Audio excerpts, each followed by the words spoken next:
of Jesus Christ is the spirit of prophecy అని బైబిల్లో దేవుడు క్రైస్తవులకి ఇచ్చిన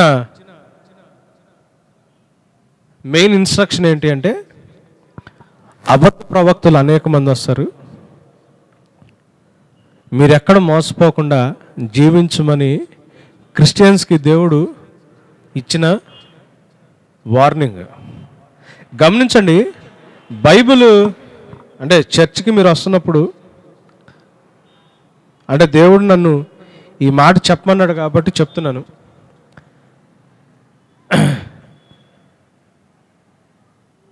సంఘానికి క్రైస్తవులు రావడం అనేది దానికి ఒక ప్రత్యేకమైన రీజన్ ఉంది. ఏంటి అంటే యేసు ప్రభుని దేవుడిగా అంగీకరించిన మనం ఆయన స్వరూపాన్ని పొందుకున్న మనం ఆయన పోలికలోకి ఎదగడానికి, ఆయనలాగా ఈ లోకంలో జీవించడానికి, పరిశుద్ధులుగా నిర్దోషులుగా దేవుని ఎదుట జీవించడానికి దేవుడి దగ్గర నుంచి సరైన ఇన్స్ట్రక్షన్ తీసుకోవడానికి చర్చకు వస్తున్నాం కదండి. అంటే క్రొత్త వారు కూడా వస్తున్నారు కాబట్టి నేను ఈ మాట చెప్పి ఈరోజు కాన్సెప్ట్లోకి వెళ్ళటానికి నేను ఇష్టపడుతున్నాను. అంటే యేసు ప్రభు కేవలం ఆపద మొక్కులవాడు మాత్రమే కాదు, ఆపదొస్తే మొక్కునేవాడు మాత్రమే కాదు. నీ అవసరతలు నా అవసరతలు ఏమున్నాయో మనం గ్రహించేదానికంటే ముందే దేవుడు ఎరిగినవాడు. సో దేవుని సన్నిధిలో వచ్చినప్పుడు ఆయన ఆరాధిస్తున్నప్పుడు మనకి చర్చ్లో ఫస్ట్ 1 hour వర్షిప్ మీద ఉంటుంది, సెకండ్ 1 hour వాక్యం మీద ఉంటుంది. ఆరాధన చేసేటప్పుడు దేవుని సన్నిధిలో మనల్ని మనం సమర్పించుకున్నప్పుడు, ఆయన అధికారం కింద మనం నిలబడినప్పుడు దేవుడు మన అవసరతల్ని తీరుస్తాడు. సో చర్చిలో వాక్యం అనేది స్పెసిఫిక్గా దేని మీద ఉంటుంది అంటే మనం సత్యాన్ని సరిగ్గా నేర్చుకుని మన జీవితాన్ని కట్టుకోవడానికి ఉపయోగపడేటట్టు వాక్యం ఉండాలి. సో అది చాలా important factor. So second 1 hour మనకు బైబిల్ ఇక్కడ చర్చిలో ఏం జరుగుతుంది అంటే మన జీవితాన్ని సరి చేసుకోవడానికి, మన జీవితాన్ని బాగు చేసుకోవడానికి, దేవుని ఎదుట పరిశుద్ధంగా నిర్దోషంగా నిలబడటానికి కావలసిన టీచింగ్ అంటే కావలసిన అంటే దేవుడి నుంచి రావాల్సిన ఉపదేశం మనకు వస్తుంది. కాబట్టి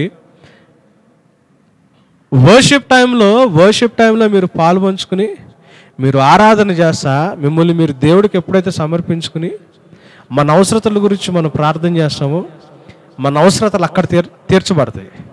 కానీ వాక్యం దగ్గరికి వచ్చేటప్పుడు మాత్రం మన జీవితాల్లో ఎక్కడెక్కడ లోటుపాట్లు ఉన్నాయి, దేవుడు ఏ రకమైన జీవితాన్ని మనం జీవించమంటున్నాడు, మనం ఎలాంటి జీవితం జీవిస్తున్నాము, మనం సరి చేసుకోవడానికి, మన జీవితాన్ని బాగు చేసుకోవడానికి మనకి వాక్యం ఉపయోగపడుతుంది. సో ఈ సెకండ్ పార్ట్ సండే 10 గంటల నుంచి 11 గంటల దాకా మనకి ఇన్స్ట్రక్షన్ మీద మెయిన్ ఫోకస్ అవుతుంది. కాబట్టి మెసేజెస్ని మీరు జాగ్రత్తగా అర్థం చేసుకోవడానికి ప్రయత్నం చేయండి. ఒకవేళ మీరు మధ్యలో ఎక్కడైనా మిస్ అయినా కానీ, కొంచెం లేటుగా చర్చికి జాయిన్ అవుతున్నా కానీ, ఇంతకుముందు చెప్పిన మెసేజెస్ ఆల్రెడీ ఉంటున్నాయి కాబట్టి వాటిని తీసుకుని ఎక్కడ ఏమి నేర్చుకుంటున్నామో, మనం ఎక్కడ ఉంటున్నాం అనేది జాగ్రత్తగా తెలుసుకోవడానికి ప్రయత్నం చేయండి. అవన్నీ మేము మీకు అంటే మనకి లైబ్రరీలో మీకు ఫ్రీగా అవైలబుల్గా ఉన్నాయి కాబట్టి అటువంటి అవకాశాన్ని మాత్రం మీరు మిస్ అవ్వద్దు దయచేసి. ఓకే, అయితే అబద్ధ ప్రవక్తలు చివరి దినాల్లో టూ మచ్గా ఉంటారు. వీళ్ళుండి ఏం చేస్తారు, దేవుడితో జీవించాలని ఆశపడి యేసు ప్రభు దగ్గరికి వచ్చే వాళ్ళని మిస్లీడ్ చేసి మళ్ళీ మరణానికి తీసుకెళ్ళడానికి వాళ్ళు ప్రయత్నాలు చేస్తుంటాడు. సో ప్రవచనం అనేది క్రొత్త నిబంధన గ్రంథంలో యేసు ప్రభుని గురించిన సాక్ష్యము అనే విషయాన్ని కనుక్కుంటా మరి ఇంతమంది ప్రవక్తలు బయట ఉన్నారు, చర్చిల్లో కూడా ప్రవచనాలు చెప్పేవాళ్ళు ఉంటారు. ఏ ప్రవక్త రైటు ఏ ప్రవక్త రాంగ్ అని ఎట్లా తెలుసుకుంటాము, ఎలా తెలుసుకుంటాము? దానికి మొట్టమొదటి టెస్ట్ ఏంటి అంటే మనం దాన్ని ఏమంటారంటే ఫుల్ఫిల్మెంట్ టెస్ట్ అంటారు. అంటే ఎవరన్నా ప్రవచనం ఇస్తే ఆ ప్రవచనం నెరవేర్చబడితే ఆ ప్రవచనం ఇచ్చిన ప్రవక్త నిజమైన ప్రవక్తని బైబిల్ గ్రంథం సెలవిస్తూ ఉంది. ద్వితీయోపదేశ కాండం 18వ అధ్యాయం 22వ వచనం. ద్వితీయోపదేశ కాండం 18వ అధ్యాయం 22వ వచనం.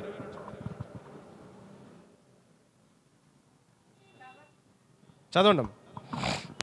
ప్రవక్త యెహోవా నామమున చెప్పినప్పుడు ఆ మాట జరగకపోయిన ఎడలను, ఎన్నడూను నెరవేరకపోయిన ఎడలను అది యెహోవా చెప్పిన మాట కాదు. ఆ ప్రవక్త అహంకారము చేతనే దాన్ని చెప్పాను గనుక దానికి భయపడవద్దు. ఓకే ఓకే, నన్ను క్షమించండి, నేను ఒక పాయింట్ మిస్ అయిపోయాను. నేను పాత నిబంధన గ్రంథంలో ఉన్న ప్రవచనానికి కొత్త నిబంధన గ్రంథంలో ఉన్న ప్రవచనానికి డిఫరెన్స్ చెప్తున్నాను. ఫస్ట్ డిఫరెన్స్ ఏమని చెప్పాను? సారీ అమ్మ, దాంట్లోకి వస్తాం మళ్ళీ. ఫస్ట్ డిఫరెన్స్ ఏమని చెప్పాను? పాత నిబంధన గ్రంథంలో జనరల్గా ప్రవచనం అనేది ఒక వ్యక్తి చుట్టూ ఉంటుంది. క్రొత్త నిబంధన గ్రంథంలో ప్రవచనం అనేది ఎట్లుంటుందని చెప్పాను? సంఘంలో ఉంటుందని చెప్పాను. ఇదొక డిఫరెన్స్. రెండో డిఫరెన్స్ ఏంటి? పాత నిబంధన గ్రంథంలో ప్రవచనం అనేది ఇజ్రాయెల్ దేశానికి మాత్రమే ఇవ్వబడింది. క్రొత్త నిబంధన గ్రంథంలో ప్రవచనం అనేది అన్ని జనాంగాలకి, అన్ని నేషన్స్కి ఇవ్వబడిందని విషయాన్ని మనం చూస్తూ ఉన్నాం. మూడవ డిఫరెన్స్ కూడా ఉంది పాత నిబంధన గ్రంథానికి కొత్త నిబంధన గ్రంథానికి. ఇది తెలుసుకున్న తర్వాత అసలు ప్రవక్త కాదో కరెక్ట్గా టెస్ట్ చేయడానికి వెళ్దాం. మూడో డిఫరెన్స్ ఏంటి అంటే, ఈ ద్వితీయోపదేశ కాండమే 18వ అధ్యాయం 19-20 వచనాలు చూడండి. సో మొట్టమొదటి డిఫరెన్స్ ఏంటి? పాత నిబంధన గ్రంథంలో ప్రవచనం కేవలం ఇజ్రాయెల్ దేశానికి మాత్రం ఇవ్వబడింది. క్రొత్త నిబంధన గ్రంథంలో ప్రవచనం అనేది లోకానికి మొత్తానికి ఇవ్వబడింది. పాత నిబంధన గ్రంథంలో ప్రవచనం ఒక వ్యక్తి ద్వారా వస్తుంది, ఆయన చెప్పిందే కరెక్ట్ అవుతుంది.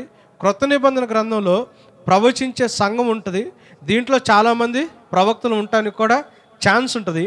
కానీ ఈ ప్రవచనం అంతా దేని చుట్టూ తిరుగుతూ ఉంటుంది?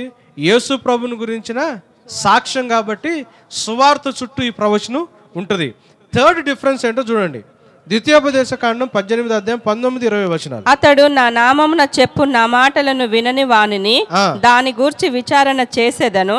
అంతేకాదు ఏ ప్రవక్తయు అహంకారము పూని నేను చెప్పుమని తనకు ఆజ్ఞాపించని మాటను నా నామమున చెప్పునో, ఇతర దేవతల నామమున చెప్పునో ఆ ప్రవక్తయును చావవలెను. ఏమంటున్నాడండి? ఏమంటున్నాడు దేవుడు? ఒకవేళ పాత నిబంధన గ్రంథంలో తప్పుడు ప్రవచనం ఎవరైనా చెప్పినా, రాంగ్ ప్రవక్త ఎవరైనా ఉన్నా, నేను చెప్పని ప్రవచనం వాళ్ళు ఒకవేళ చెప్తే ఆ ప్రవక్త ఏమవ్వాలి? చావాలా? ఆ ప్రవక్తను ఏం చేయాలా? చంపేయాలా? ఇది ఓల్డ్ టెస్టిమెంట్లో ఉన్న రూలు. అంటే తప్పుడు ప్రవక్త మీద తీర్పు అనేది వస్తుంది. అయితే నూతన నిబంధనలోకి వచ్చిన అంటే ప్రవచనం కరెక్ట్గా చెప్తున్నామా రాంగ్ చెప్తున్నామా అనే బాధ్యత ఎవరిది? ప్రవచనం చెప్పే ప్రవక్తది. పాత నిబంధన గ్రంథంలో ప్రవక్తకి నేను కరెక్ట్ ప్రవచనం చెప్తున్నానా, రాంగ్ చెప్తున్నానా, రైట్ చెప్తున్నానా అని వాడు జాగ్రత్తగా చెప్పాలి. ఎందుకంటే తీర్పు వాడి మీదకి వస్తుంది. కానీ క్రొత్త నిబంధన గ్రంథంలో ఇక్కడ కొంచెం తేడా వచ్చింది. క్రొత్త నిబంధన గ్రంథం గురించి బైబిల్లో దేవుడు ఎక్కడ మెన్షన్ చేయడం మొదలుపెట్టాడు? నూతన నిబంధన గురించి ఇర్మియా గ్రంథం చూడండి. ఇర్మియా గ్రంథం చూడండి 31వ అధ్యాయం. ఇర్మియా గ్రంథం 31వ అధ్యాయంలో 31వ వచనంలో దేవుడు నూతన నిబంధన గురించి మాట్లాడుతున్నాడు. ఇదిగో నేను ఇశ్రాయేలు వారితోనూ యూదా వారితోనూ క్రొత్త నిబంధన చేయు దినములు వచ్చుచున్నవి. ఏమంటున్నాడండి? ఇదిగో నేను ఇశ్రాయేలు వారితోనూ యూదా వారితోనూ క్రొత్త నిబంధన చేయు దినములు వచ్చుచున్నవి. చూసారా ఏమంటున్నాడు? క్రొత్త నిబంధన చేయు దినాలు వస్తున్నాయి అంటే న్యూ కవెనెంట్ టైమ్స్ గురించి ఇర్మియా ద్వారా దేవుడు మాట్లాడుతున్నాడు. నూతన నిబంధనలు ఉండేవారి గురించి అంటే సంఘం గురించి ఇర్మియా దేవుడితో మాట్లాడుతున్నాడు. వాళ్ళు ఆ టైంలో ఎట్లుంటుందంట? 33, 34 వచనాలు చూడండి. ఈ దినములైన తరువాత నేను ఇశ్రాయేలు వారితోనూ యూదా వారితోనూ చేయబోవు నిబంధన ఇదే. ఏ దినములైన తర్వాత? ధర్మశాస్త్రానికి సంబంధించిన దినములు అయిపోయిన తర్వాత నేను చేయబోయే కొత్త నిబంధన ఇదే. వారి మనసులలో నా ధర్మ విధిని ఉంచెదను. ఏమంటున్నాడండి దేవుడు? ఇంతకు ముందు ధర్మశాస్త్రం ఎక్కడుండేది కదా? రాతి పలకల మీద ఉండేది. కానీ క్రొత్త నిబంధన వచ్చే టైంకి దేవుడు ఏం చేస్తున్నాడు? వారి మనస్సులలో నా నిబంధనల్ని నేను ఉంచుతున్నాను అన్నాడు. చాలా తెలివి తక్కువగా ధర్మశాస్త్రాన్ని కొట్టేశారు అని మాట్లాడతారు. కానీ కృపాకాలంలో ఏం జరిగింది తెలుసా అండి? రాతి పలకల మీద ఉన్న ధర్మశాస్త్రం పరిశుద్ధాత్ముని ద్వారా మన హృదయాల్లోకి వచ్చింది. దేవుని ధర్మశాస్త్రం ఏమైందంటే రాతి పలకల మీద నుంచి మన హృదయాల్లోకి వచ్చింది. దేవుడు ఆ పని చేయబోతున్నాడు. ఇంతకుముందు ధర్మశాస్త్రం ఎక్కడుండేది? అతి పరిశుద్ధ స్థలంలో, ఆర్క్ ఆఫ్ కవెనెంట్లో, మందసంలో లోపల ఆ ధర్మశాస్త్రానికి సంబంధించినవి, మన్నాకు సంబంధించింది, చిగురించే అహరోను కొమ్మ, ఈ 3 అక్కడ ఉండేవి. ధర్మశాస్త్రాన్ని చదవాల్సి వచ్చేది బయటికి.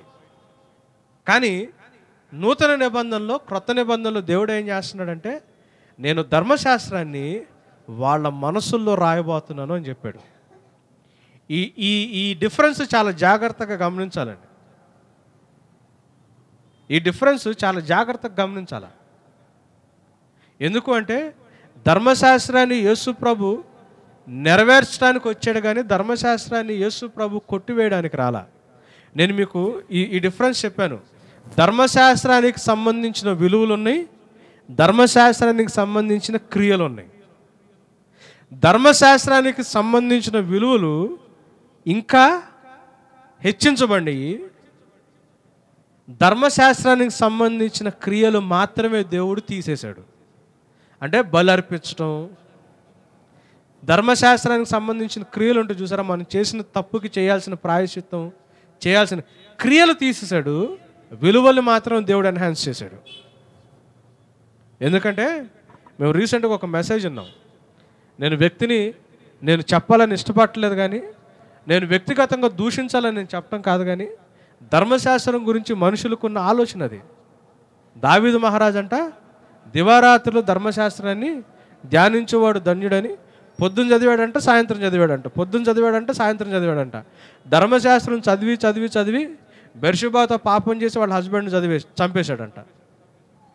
చంపేస్తే ఈ పాపం ఎక్కడి నుంచి చేశానని చెప్పి ఆలోచించి ధర్మశాస్త్రం నుంచి కాబట్టి అనుకుని ఈసారంట ప్రభువా నీ కృప కావాలని చెప్పి దేవుడు ప్రార్థన చేస్తే సర్లే అని చెప్పి దేవుడు కృప ఇచ్చాడంట. ధర్మశాస్త్రాన్ని అంత భయంకరంగా తీసేసిన రోజులు వస్తున్నాయి. ఇది రాంగ్గా బయట చూడండి. దేవుడు ఏమంటున్నాడంటే నూతన నిబంధనలో బయట రాతి మీద ఉన్న నా ఆజ్ఞల్ని నేనేం చేస్తాను అంటున్నాడు? వాళ్ళ హృదయాల మీద రాస్తాను అంటున్నాడు. బండ మీద ధర్మశాస్త్రాన్ని రాసింది ఎవరు? దేవుడు. ఆయన చేతి వేలు ధర్మశాస్త్రాన్ని రాసి మోషేకి ఇచ్చిందని బైబిల్లో ఉంది. అదే దేవుడు బండ మీద ధర్మశాస్త్రాన్ని రాసిన దేవుడు పరిశుద్ధాత్మ ద్వారా మన హృదయాల మీద దేవుడు తన ధర్మశాస్త్రాన్ని రాస్తాడు. ధర్మశాస్త్రానికి సంబంధించిన క్రియలే దేవుడు తీసేశాడు, కానీ ధర్మశాస్త్రానికి సంబంధించిన వాల్యూస్ బయట నుంచి ఎక్కడికి తీసుకొచ్చి పెట్టాడు?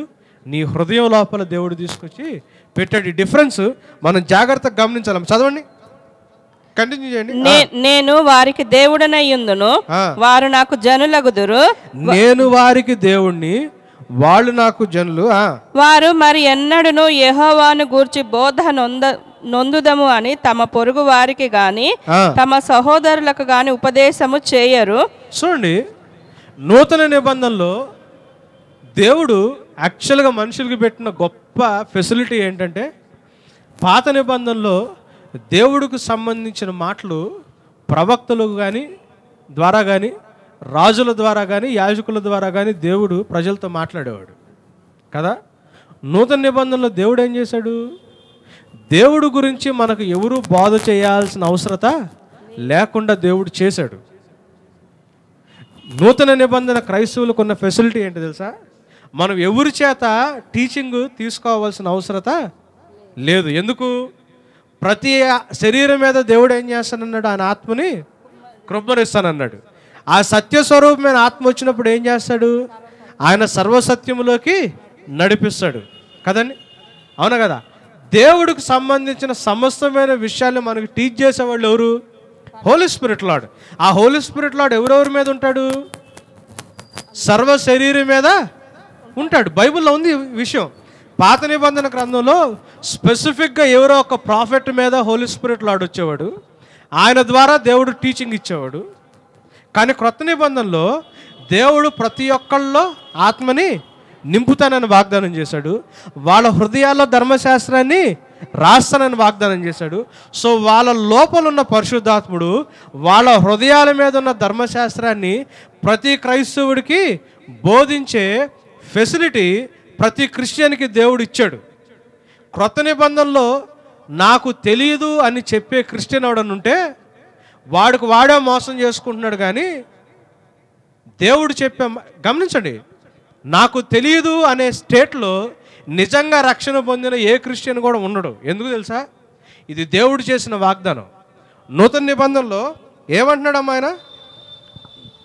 నేను వారు మరి ఎన్నడును యెహోవాను గూర్చి బోధ నొందుదము అని తమ పొరుగు వారికి గాని తమ సహోదరులకు గాని ఉపదేశము చేయరు. నేను వారి దోషములను క్షమించి వారి పాపములను ఇక ఎన్నడను జ్ఞాపకము చేసుకొనను గనుక. అర్థమవుతుందండి ఇదంతా నూతన నిబంధన అని, ఆఫ్టర్ ద క్రాస్ అని. నేను వాళ్ళ పాపాలను క్షమించి వాళ్ళ దోషాన్ని నేను ఎన్నడూ జ్ఞాపకము చేసుకొనను కనుక అల్పులేమి ఘనులేమి అందరును నన్నెరుగుదురు. ఏమంటున్నాడండి? అల్పులేమి ఘనులేమి అందరూ నన్ను ఎరుగుదురు. నూతన నిబంధన గ్రంథంలో జరిగిన షిఫ్ట్ ఇది మనం చాలా జాగ్రత్తగా గమనించాలా. ధర్మశాస్త్రం మీ హృదయంలో రాయబడింది. అల్పులేంటి, ఘనులేంటి, మీకు చదువు లేకపోవచ్చు, మీరు పెద్ద ఐఏఎస్ ఆఫీసర్ కావచ్చు, మీరు థియాలజీ చేయొచ్చు చేయకపోవచ్చు. యేసు ప్రభుని నమ్ముకున్న ప్రతి ఒక్కళ్ళకి దేవుడు గురించిన ఇన్ఫర్మేషన్ కరెక్ట్గా వాళ్ళకి తెలుస్తుంది. యాక్చువల్గా క్రిస్టియన్ అనేవాడికి బయట నుంచి ఎవరు బోధ చేయాల్సిన అవసరత లేదు. అటువంటి ఫెసిలిటీ దేవుడు క్రిస్టియన్స్కి ఇచ్చాడు. మరి మనకు ఎందుకు తెలియదు అంటే, మొట్టమొదటి నుంచి మనుషులకున్న ప్రాబ్లం ఏంటి?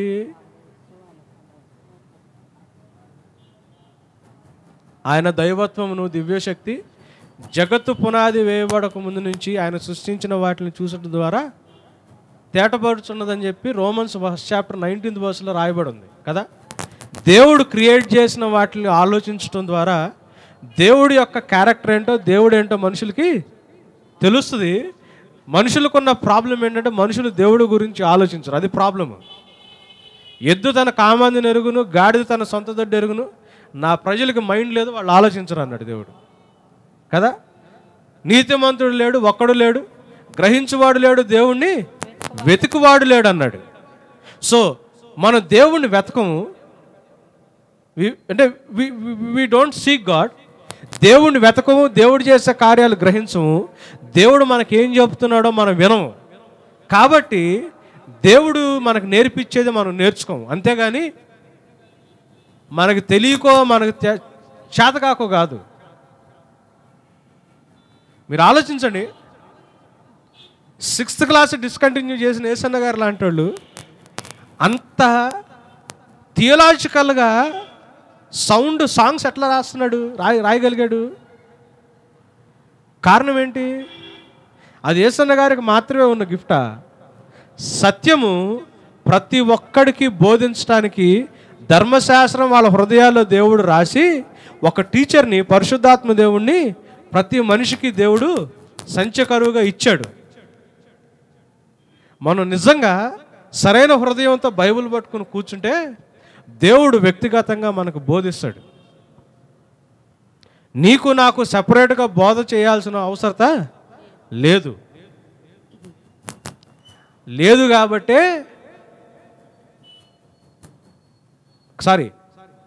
అటువంటి అవకాశం ఉన్నా మనం దాన్ని పట్టించుకోం. కాబట్టే దేవుడు ఏం చేశాడు అంటే టీచర్స్ని పెట్టాల్సి వచ్చింది చర్చిలో.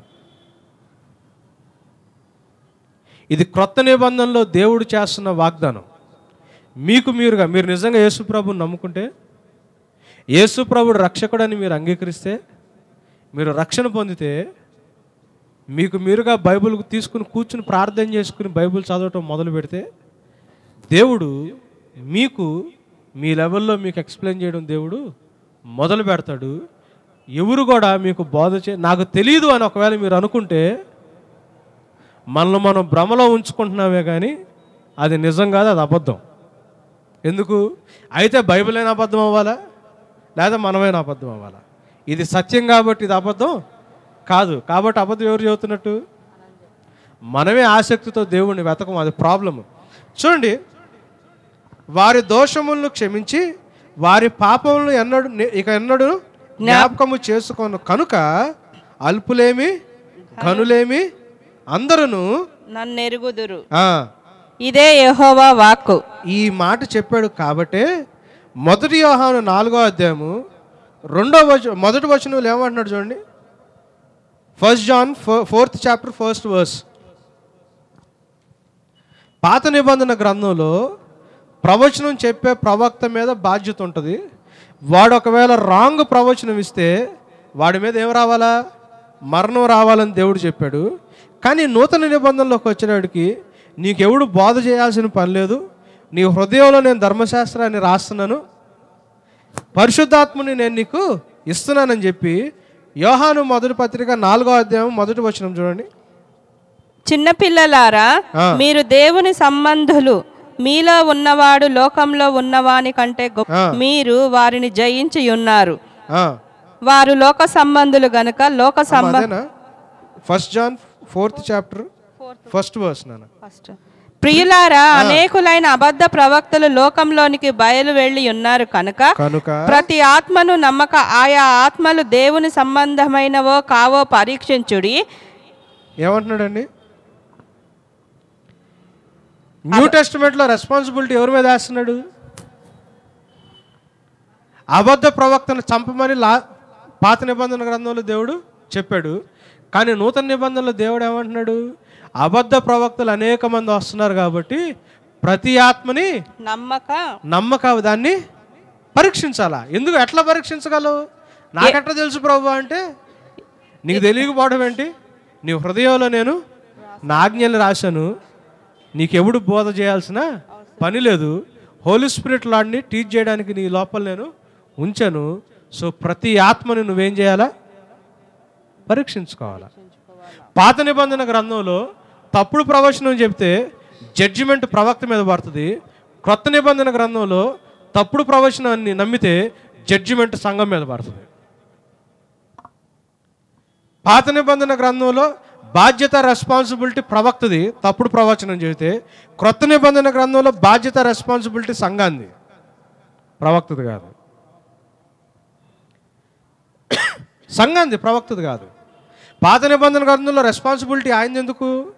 ఆయన మీద మాత్రమే పరిశుద్ధాత్ముడు ఉండేవాడు. సో ఆయన చెప్పే తప్పో కరెక్టో ఆయన చెక్ చేసుకోవాలా.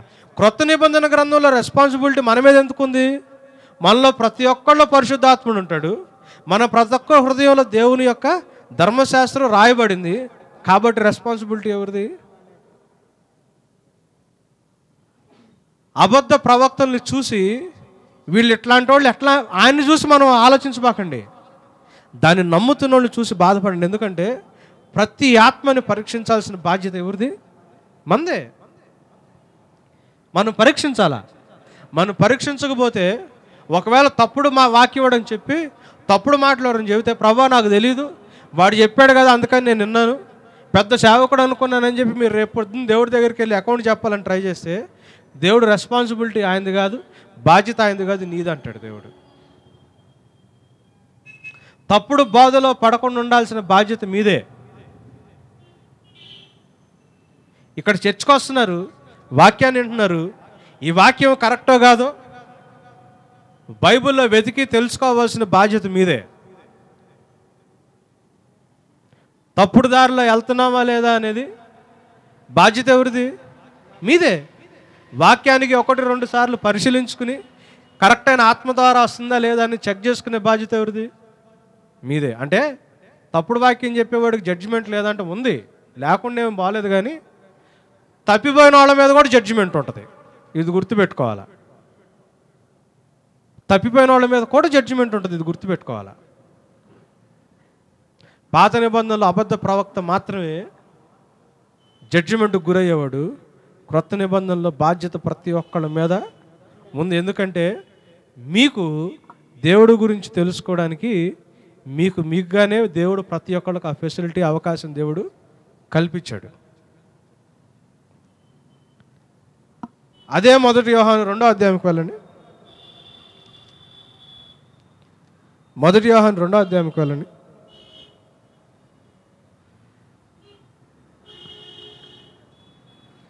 చాలా భయంకరమైన బాధ్యత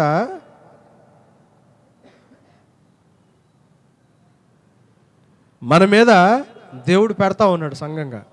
18వ వచనం నుంచి చదవండి. చిన్నపిల్లలారా, ఇది కడవరి గడియ. ఇది కడవరి గడియ. కడవరి రోజులు కాదు, లాస్ట్ డేస్ కాదు, లాస్ట్ అవర్. కడవరి గడియ. క్రీస్తు విరోధి వచ్చునని వింటిరి కదా, ఇప్పుడును అనేకులైన క్రీస్తు విరోధులు బయలుదేరి ఉన్నారు.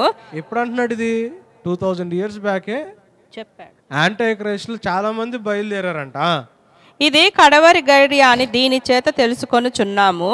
వారు మనలో నుండి బయలు వెళ్ళిరు గాని. ఎక్కడి నుంచి బయలుదేరి వెళ్ళారండి వాళ్ళు? మనలో నుంచే బయటకు వచ్చారు. సంఘం బయట నుంచి రారు వీళ్ళు. ఎక్కడి నుంచి వస్తారు? సంఘం లోపల నుంచి వస్తారు. అంటే క్రిస్టియన్స్ లో నుంచే తయారవుతారు. ఇలా వారు మన సంబంధులు కారు. వారు మన సంబంధులు అయితే గుర్తుపెట్టుకోవాల్సింది ఏంటంటే, క్రైస్తవులుగా వాక్యం చెప్పే వాళ్ళందరూ, క్రైస్తవులుగా బోధించే వాళ్ళందరూ అందరూ సంఘానికి సంబంధించిన వాళ్ళేనా అంటే, అందరూ ఆత్మకు సంబంధించిన వాళ్ళేనా అంటే, మనలో నుంచే బయలుదేరి వెళ్ళారు కానీ వాళ్ళు మన సంబంధులు కాదు అని చాలా క్లియర్ గా చెప్తున్నాడా. మన సంబంధులైతే మనతో కూడా నిలిచియుందురు, అయితే వారందరూ మన సంబంధులు కారని ప్రత్యక్షపరచబడినట్లు వారు బయలు వెళ్ళిరి. అయితే మీరు పరిశుద్ధుని వలన అభిషేకము పొందిన వారు బయలుదేరి వెళ్ళారంట. ఈ సత్యవాక్యంలో నుంచి, బైబిల్లో చెప్పే సువార్తల నుంచి వాళ్ళు తప్పిపోయి వాళ్ళ సొంత నిర్వచనాలు వాక్యంలోంచి చెప్పడం మొదలుపెట్టారు. శ్రమ పడేవాడు ధన్యుడని చెబితే శ్రమ లేకుండా జీవించాలని వాళ్ళు చెప్పడం మొదలుపెట్టారు. కడుపు నిండిన వారులారా జాగ్రత్త అంటే కడుపు నిండటం దేవుడి చిత్తమని చెప్పడం మొదలుపెట్టారు. అవునా కదండి? ధనాపేక్ష సమస్తమైన కీడులకు మూలమని చెప్తే, నువ్వు దరిద్రం అనేది శాపము, డబ్బులతో జీవించటము దేవుని యొక్క చిత్తమని చెప్పడం మొదలుపెట్టారు. మనలో నుంచి బయలు వెళ్ళి వాళ్ళు వేరే చెప్పడం మొదలుపెట్టారు. ఎప్పుడైతే వాక్యానికి విరుద్ధమని వాళ్ళు చెప్తున్నారో అదే రుజువు వాళ్ళు మనకు సంబంధించిన వాళ్ళు కాదనేది చాలా క్లియర్గా దేవుడు చెప్తా ఉన్నాడు. చదవన్నానా? అయితే మీరు పరిశుద్ధుని వలన అభిషేకము పొందిన వారు గనుక. ఏమంటున్నాడండి?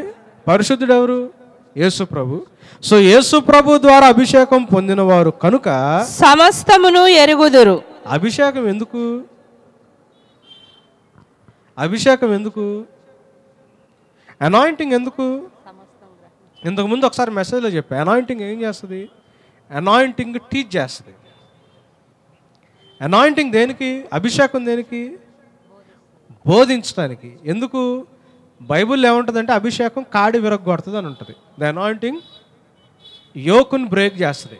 మనకున్న కాడేంటి? నా జనులు జ్ఞానము లేకయే నశించిపోతున్నారు, నా జనులు జ్ఞానం లేకయే చెరపట్టబడుతున్నారు. బైబిల్లో ఉంది మాట కదా. సో మనుషుల యొక్క యోకేంటి? బుద్ధిహీనత.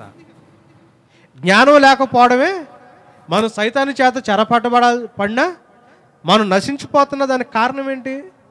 జ్ఞానం లేకపోవడం. సో దేవుడు మనల్ని అభిషేకిస్తే అనాయింటింగ్ ఏం చేస్తుంది? సమస్తాన్ని తెలుసుకోవడానికి సహాయం చేస్తుంది. అనాయింటింగ్ మనుషుల్ని పడేయడానికో, అనాయింటింగ్ శక్తిని లేకపోతే పవర్ని చూపించడానికి కాదు. ఆయన సత్యము మనల్ని ఏం చేస్తుంది? స్వతంత్రులుగా చేస్తుంది. మనకు ఫ్రీడమ్ దేంట్లో ఉంటుంది? సత్యంలో ఉంటుంది కదండి. దేవుడు మనల్ని ఎలా ఫ్రీ చేస్తాడు? సత్యాన్ని బోధించి ఫ్రీ చేస్తాడు. సో అనాయింటింగ్ ఏం చేస్తుంది? అభిషేకం ఏం చేస్తుంది? మీ అప్పుల్ని తీసేదు, మీ రోగాల్ని తీసేదు, మీ బాధల్ని తీసేదు, మీకు శక్తి లేకపోతే శక్తినిదు. అభిషేకము మీరు సమస్యాన్ని తెలుసుకునేటట్టు చేస్తుంది. సమస్యాన్ని తెలుసుకుంటే ఏం జరుగుద్ది? యేసు ప్రభువు మీద సరిగ్గా ఆనుకోవడం మీకు తెలుస్తుంది.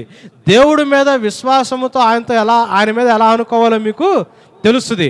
ఎప్పుడైతే అభిషేకం మీ మీదకి వస్తుందో, మీకు ఎప్పుడైతే సమస్తం తెలుస్తుందో, యేసు ప్రభు మీకోసం ఏం చేయబోతున్నాడో, ఏది మీ జీవితంలో రాబోతుందో మీకు అర్థమవుతుందో, అప్పుడు ఈ చిన్న చిన్న విషయాల్ని మీరు ఓవర్కమ్ అవుతారు, అధిగమిస్తారు.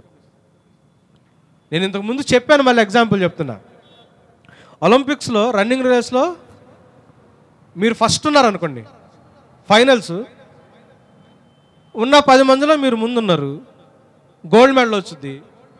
ఆ గోడ అంత దూరంలో ఫినిషింగ్ లైన్ ఉంది అనుకుందాం. అంటే ట్రాక్ మీద జనరల్గా ఎదురు తగలటానికి ఏముండదు. పొరపాటున ఏదైనా ఎదురు తగిలింది అనుకుందాం, కాలుకి రక్తం వస్తుంది అనుకుందాం. ఏం చేస్తాం మనం? ఆగి దెబ్బెంక చూసుకుంటామా? నొప్పి పుడితే పుట్టింది ముందు అది కంప్లీట్ చేద్దాం అనుకుంటామా? ఆలోచించండి, ఏం చేస్తాము? ఆ కొంచెం పరిగెత్తితే బహుమానం వస్తుంది. ఇంతకాలం పడిన కష్టం మొత్తానికి రిజల్ట్ వస్తుంది. ఎదురు దెబ్బ తగిలింది, మనం ఏం చేస్తాం? రక్తం కారుతుంది, గోరు ఊడిపోయింది అనుకుందాం, బొట్టన వెళ్ళి ఏం చేస్తాం? ఆగిపోయి చూస్తామా? కుంటుకుంటేనే అది ముందు కంప్లీట్ చేస్తామా? అదే రోడ్డు మీద వెళ్తున్నారు, మీరేం పని లేదు, ఖాళీగా వెళ్తున్నారు, కాలుకి దెబ్బ తగిలింది అనుకోండి, ఏం చేస్తాం? ఆలోచించండి. ఎప్పుడైతే దేవుడు మీకు సమస్తాన్ని తెలియజేస్తాడో, మీరు క్రీస్తు ప్రభువు నుంచి పొందుకునే బహుమానం ఎంత దగ్గరగా ఉందని మీకు అర్థమవుతుందో, అప్పుడు దాకా మీకు ఇబ్బంది పెట్టిన లోకంలో ఉన్న సమస్యలు మీకు ఏమవుతాయి? అది చూస్తారు కాబట్టి వీటికి పెద్ద వాల్యూ ఉండదు. అందుకే బైబిల్లో ఏముంటుందంటే హీ హూ ఓవర్కమ్స్ అని ఉంటుంది. జయించిన వానికి దేవుడిచ్చే బహుమానం ఉంటుంది. దేవుడు శ్రమలో తోడై ఉంటానన్నాడు. ఎలా? శ్రమను తీసేసి కాదు, ఈ శ్రమలో నువ్వు ఓర్చుకుని నువ్వు పరిపూర్ణతలోకి ఎదిగితే, ఈ శ్రమలో ఆయన నీకు సహాయం చేసి నీ బలహీనతలో బలం ఇస్తాడు. దేనికి? దేనికోసమైతే నువ్వు పరిగెత్తుతున్నావు బహుమానం ఏంటది? జీవ కిరీటం. అవునా కదండి?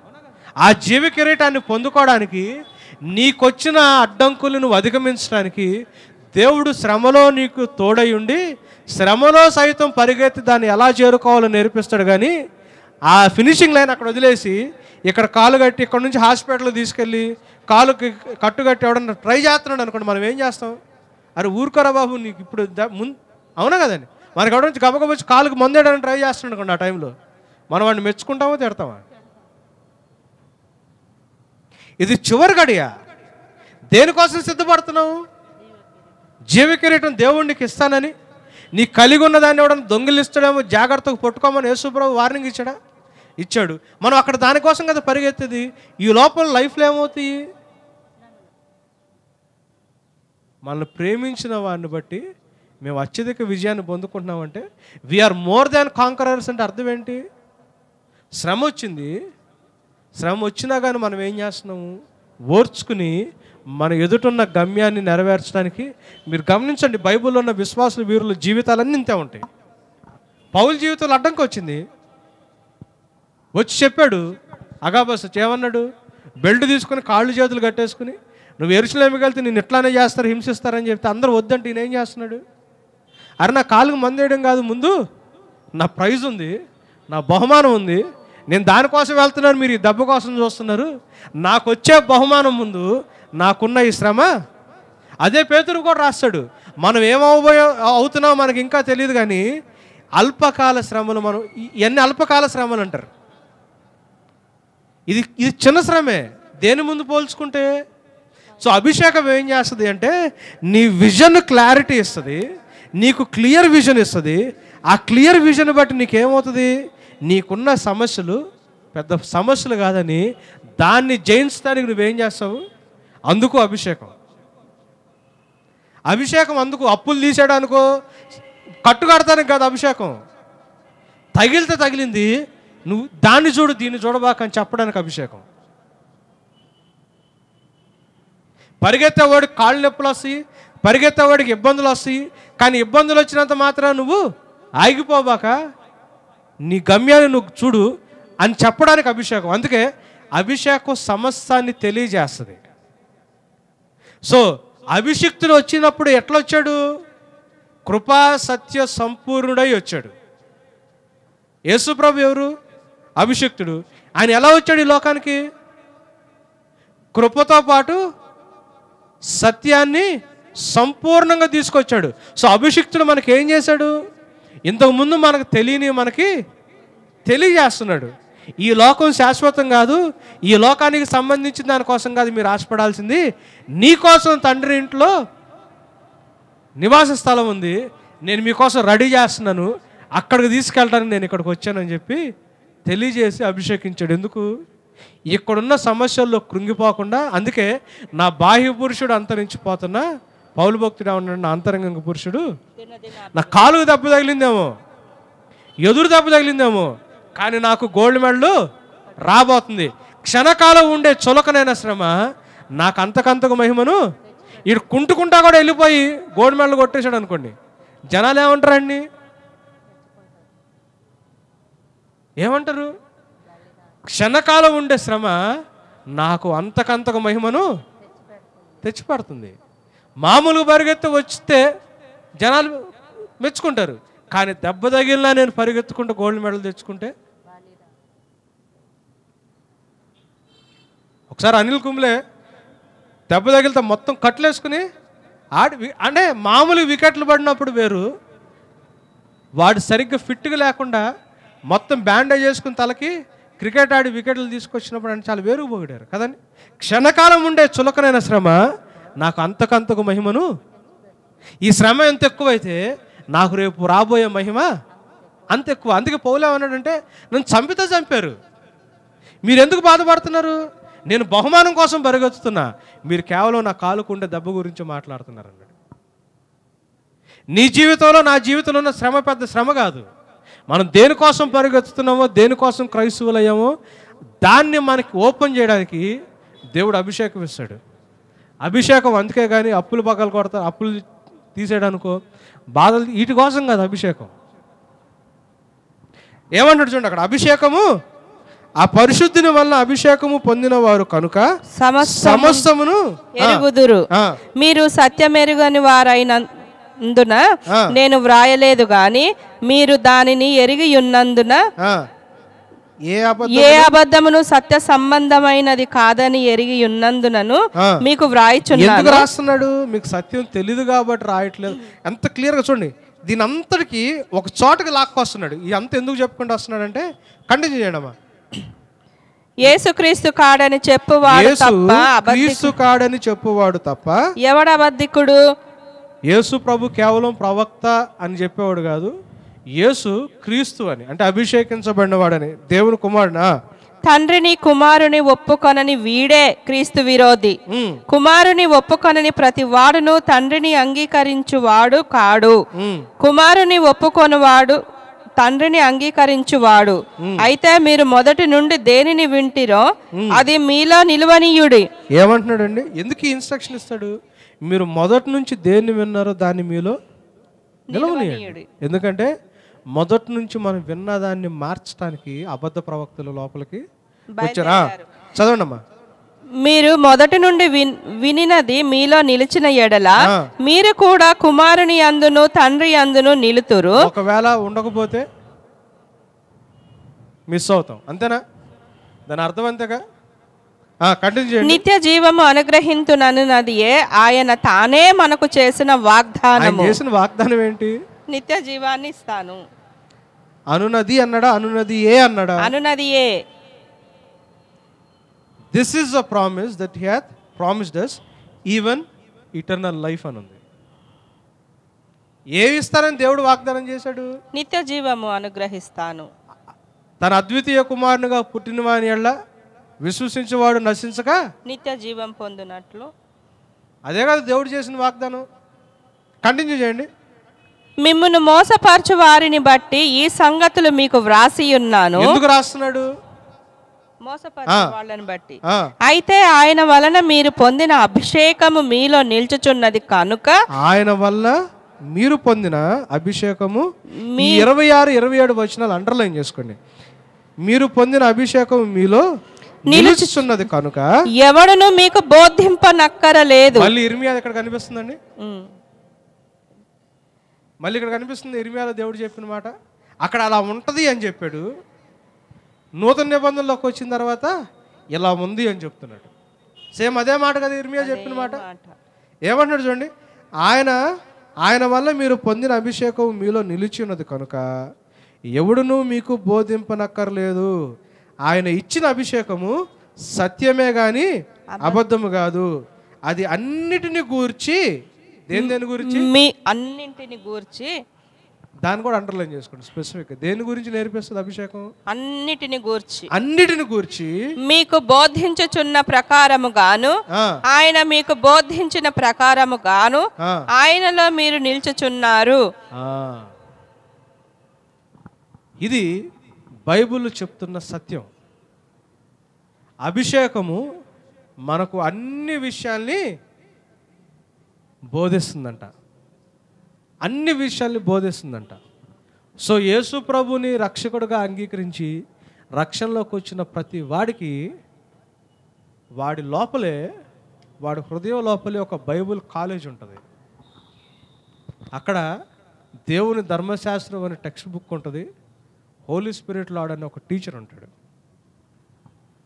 అందుకే దేవుడు ఏమన్నాడంటే, అడిగితే ఇవ్వను, వెతికితే దొరుకును, తట్టితే తీయబడును అని అక్కడతో ఆగల. అడిగిన ప్రతివానికి ఇవ్వబడును, వెతికిన ప్రతివానికి దొరుకును, తట్టిన ప్రతివానికి తీయబడును అని అక్కడ కూడా ఆగల. మళ్ళీ అడిగిన ప్రతివానికి తండ్రి నిశ్చయముగా పరిశుద్ధాత్మను ఇచ్చును అన్నాడు. నూతన నిబంధనలో అబద్ధ బోధ, తప్పుడు బోధ సంబంధించిన బాధ్యత విశ్వాసులదే. తప్పుడు బోధ విని తప్పిపోతే దాని జడ్జిమెంట్, దాని రెస్పాన్సిబిలిటీ ఎవరి మీద పడుతుంది? మన మీదే పడుతుంది. కానీ అంటే వాళ్ళ మీద పడవచ్చు, కానీ మీ మీద కూడా ఆ బాధ్యత ఉంటుంది. సో నాకు తెలియదు, నేను మోసపోయాను అని చెప్పడానికి వీలు లేదు. అభిషేకము మనకి బోధిస్తుంది. అనాయింటింగ్ ఎందుకు అంటే టీచింగ్ కోసం. ఇంత భయంకరమైన అబద్ధ ప్రచారాలు బయట జరుగుతుంటే, ఇంత భయంకరమైన అబద్ధ బోధలు బయట ఉంటే, దేవుడు మనకిచ్చిన ధన్యత ఏంటి తెలుసా? నీ హృదయంలో నీకు నాకు అర్థమయ్యేటట్టు దేవుడు ఏం చేశాడండి? తన ఆత్మని మన లోపల పెట్టాడు. కంటిన్యూ చేయండి 28. కాబట్టి చిన్నపిల్లలారా, ఆయన ప్రత్యక్షమగునప్పుడు ఆయన రాకడ యందు మనము ఆయన ఎదుట సిగ్గుపడక ధైర్యము కలిగి ఉండునట్లు మీరు ఆయన యందు నిలిచియుండుడి. ఒకవేళ ఇట్లా చేయకపోతే ఆయన రాకడొచ్చినప్పుడు ఆయన ఎదుట మనం సిగ్గుపడి నిలబడాల్సి వస్తుంది. మీ లోపల ఉన్న పరిశుద్ధాత్ముడు, మీరు పొందుకున్న అభిషేకం మీకు సమస్తాన్ని బోధిస్తుంది. దేవుని యొక్క సరైన బోధ మీద అట్లా నిలబడలేకపోతే దేవుని ఎదుట మీరు సిగ్గుపడాల్సి వస్తుందని గుర్తుపెట్టుకోండి. దీన్ని లైట్గా తీసుకోవద్దు. సరైన చర్చ్ లేదు మా ఊర్లో, సరైన టీచర్ లేడు, సరైన సేవకుడు లేడు, చర్చిలకు వెళ్ళడానికి అవకాశం లేదు అని అనుకుంటే, నీకు నిజంగా రక్షణ ఉంటే నీకు ఆసక్తి ఉంటే బైబిల్ పట్టుకుని కూర్చుంటే దేవుడు నీకు బోధిస్తాడు. అట్లని చెప్పి చర్చ ఎగ్గొట్టాలనేది కాదు. ఫెలోషిప్లో ఉండే అంటే దీవెన అంటే ఫెలోషిప్లో ఉంటుంది. కానీ ప్రతి వ్యక్తికి వాడు వింటున్న వాక్యం కరెక్టా కాదా, వాడు నేర్చుకుంటున్నది కరెక్టా కాదా, ఇది వాక్యానుసారంగా ఉందా లేదా అని తెలుసుకునే అభిషేకం ప్రతి ఒక్క విశ్వాసికి దేవుడు, ఆ ఫెసిలిటీ కూడా దేవుడు, అవకాశం ప్రతి ఒక్క విశ్వాసికి దేవుడు ఇచ్చాడు. మీ జీవితాలకి మీరే బాధ్యులు. మీ జీవితానికి మీరే బాధ్యులు. ఎవరికి బాధ్యత లేదు. సరైన వాక్యంతో ఉంటున్నావా లేదా, సత్యంలో నిలబడ్డావా లేదా అన్నదానికి ఎవరు బాధ్యులు? మీరే బాధ్యులు. అభిషిక్తుడు మనకిచ్చిన అభిషేకం అది. ఏమని రాసిందండి యేసు ప్రభు గురించి? హెబ్రీ పత్రిక 1వ అధ్యాయం 9వ వచనం చూడండి. హెబ్రీ పత్రిక, నీవు నీతిని ప్రేమించితివి, దుర్నీతిని ద్వేషించితివి, అందుచేత దేవుడు నీ తోడి వారి కంటే నిన్ను హెచ్చించున్నట్లుగా ఆనంద తైలముతో అభిషేకించెను. సో అభిషేకం బోధిస్తుంది. అభిషేకం బోధించిన తర్వాత అభిషేకం ఏం చేస్తుంది? నిన్ను యేసు ప్రభు యొక్క పోలికలోకి తీసుకెళ్తుంది. ఎలాంటి పోలిక అది? ఏమన్నాడండి అక్కడ? నీవు నీతిని ప్రేమించితివి, దుర్నీతిని ద్వేషించితివి, అందుచేత దేవుడు నీ తోడి వారి కంటే నిన్ను హెచ్చించున్నట్లుగా ఆనంద తైలముతో అభిషేకించెను. ఒకవేళ అట్లా సమస్తం తెలియాలి, అట్లాంటి అభిషేకం నాకు కావాలి అంటే మనకు ఉండాల్సిన క్యారెక్టర్ కూడా ఏంటి? బాధ్యత మందే. అవునా? బాధ్యత ఎవరిది? మందే. అభిషేకం ఇచ్చేవాడు మాత్రం దేవుడు. ఎప్పుడు ఇస్తాడు అభిషేకం మీకు? యేసు ప్రభుకి ఎప్పుడు ఇచ్చాడు? యేసు ప్రభు ఎలా అయ్యాడు అభిషిక్తుడుగా? ఆయన నీతిని ప్రేమించి దుర్నీతిని ద్వేషించి, నీతిని ప్రేమించి దుర్నీతిని ఏం చేశాడు? ద్వేషించాడు. కాబట్టి దేవుడు ఏం చేశాడు? ఆయన్ని అభిషేకం. అటువంటి అభిషేకం మీకు కావాలంటే మీరేం చేయాలా? నీతిని ప్రేమించాలి. నీతిని ప్రేమించాలా? నీతి మీకు ఎక్కడ దొరుకుద్ది? వాక్యంలో దొరుకుతుంది, సత్యంలో ఉంటుంది. అంతే కదండి. సో మీరు నీతిని ప్రేమించి బైబిల్లో చెప్పబడిన దానికి విరుద్ధంగా ఉన్న ప్రతిదాన్ని మీరు ద్వేషించాల. ద్వేషిస్తున్నప్పుడు దేవుడు ఏం చేస్తాడు? అభిషేకంతో మిమ్మల్ని నింపుతాడు. అభిషేకంతో నింపినప్పుడు మీకేమవుతుంది? సమస్తము తెలియబడుతుంది. కాబట్టి దేవుని ఎదుట సిగ్గుపడకుండా నిలబడటానికి మీకు అవకాశం వస్తుంది. సో మొత్తం రెస్పాన్సిబిలిటీ ఎవరి మీద ఉంది? యోహాను 3:34 చూడండి. నేను క్లోజ్ చేస్తున్నాను. యోహాను 3:34. యోహాను సువార్త 3వ అధ్యాయం 34వ వచనం.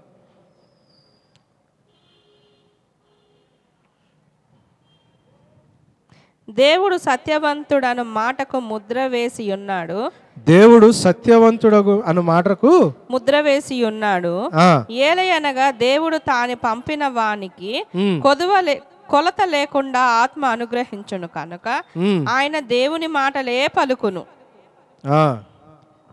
చూడండి,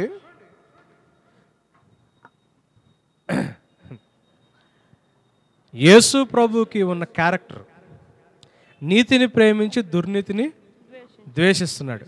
కాబట్టి ఆయన మీదకి కొలత లేనంత అభిషేకం వచ్చింది. అభిషేకం వచ్చిన తర్వాత రిజల్ట్ ఏంటి? ఆయన ఎలాంటి మాటలు మాట్లాడుతున్నాడు? ఎలాంటి మాటలు మాట్లాడుతున్నాడు? దేవుని మాటలే. ఆత్మను అనుగ్రహించను కనుక ఆయన దేవుని మాటలే మాట్లాడుతున్నాడు. అభిషేకం రావడానికి ఏం క్యారెక్టర్ ఉండాలా? నీతిని ప్రేమించి దుర్నీతిని ద్వేషించాలా. అభిషేకం పొందుకున్న తర్వాత ఎలాంటి రిజల్ట్ వస్తుంది? దేవుని మాటలు మాత్రమే మాట్లాడతాం, వేరే మాటలు మాట్లాడడం. సో ఈ ప్రాసెస్లోకి మనం ఎప్పుడైతే వస్తామో అప్పుడు మనకి జ్ఞానం దేవుడు ప్రతి దాంట్లో అనుగ్రహించడం అప్పుడు మనకు కరెక్ట్గా అభిషేకం ఉన్నట్టు. అభిషేకం మన మీద నిలిచి ఉండటానికి ఫ్యాక్టర్స్ ఏంటంటే నువ్వు నీతిని ప్రేమించాలా, దుర్నీతిని ద్వేషించాలా, దేవుని గురించిన మాటలు మాత్రమే నువ్వు మాట్లాడాలా. ఇది అభిషేకం నీ మీద ఉందంటానికి గుర్తు. ఇటువంటి అభిషేకం నీ మీద ఉన్నప్పుడు నీకు సమస్తము తెలపబడుతుంది. ఎందుకంటే ఒకవేళ అటువంటి స్టేజ్లో నువ్వు లేకపోతే నీ జీవితం గురించిన బాధ్యత నీదే కాబట్టి ఎవరో వచ్చి నీ మీద తల మీద చేతులేసి ప్రార్థన చేయాల్సిన అవసరత లేదు. కాబట్టి సమస్తము నీకు బోధించే ఫెసిలిటీ దేవుడు నీకు ఇచ్చాడు. కాబట్టి నీ జీవితం మీద నీవే బాధ్యత వహించి నీతిని ప్రేమించి దుర్నీతిని ద్వేషిస్తా దేవుని మాటలు మాత్రమే మాట్లాడతా దేవుని ఎదుట సిగ్గుపడకుండా నిలబడటానికి మీరు ప్రయత్నము చేయాల. పాత నిబంధన గ్రంథంలో తప్పుడు ప్రవచనాలు చెప్తే తప్పుడు అబద్ధ ప్రవక్తకి జడ్జిమెంట్ వాడి మీద పడేది, రెస్పాన్సిబిలిటీ వాడిది. కానీ క్రొత్త నిబంధన గ్రంథంలో రెస్పాన్సిబిలిటీ మాత్రం మీదే, సంఘాందే. ఎవరి మీద అయితే రెస్పాన్సిబిలిటీ లేదు. మీ జీవితానికి మీరే బాధ్యులు. మీకు ఒక మాదిరి కోసం, మీకంటే నేను కూడా ఇంక్లూడెడ్ సంఘం లెక్కలు, మనకి ఒక మాదిరి కోసం దేవుడు యేసు ప్రభువుని మన ముందు ఉంచాడు. ఆయన నీతిని ప్రేమించి దుర్నీతిని ద్వేషించాడు. కాబట్టి తండ్రి ఆయన మీద కొలత లేనంత ఆత్మతో ఆయన్ని నింపాడు.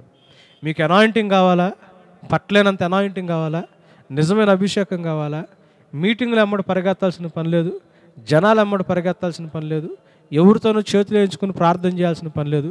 నీతిని ప్రేమించి దుర్నీతిని ద్వేషించి దేవుడిని తెలుసుకోవడానికి వాక్యాన్ని చదివి ప్రార్థన చేయడం మొదలుపెట్టండి. దేవుడు యేసు ప్రభులాగా మీ మీద కూడా అభిషేకాన్ని కుమ్మరిస్తాడు.